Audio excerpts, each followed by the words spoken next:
In this video, I'm going to give you the answer of this question, and the question is, which US president asked Mikhail Gorbachev to tear down this wall? Well, I'll give you the answer for this question, and the correct answer for the question is Ronald Reagan. What is the answer for the question? Ronald Reagan.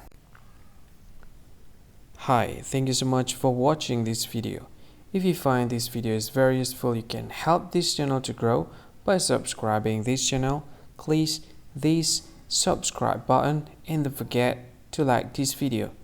And if you find this video is not really good, or you don't really like this video, or you kind of feel that it's a little bit offensive or something like that, you can click this one, dislike button. You can do that anyway.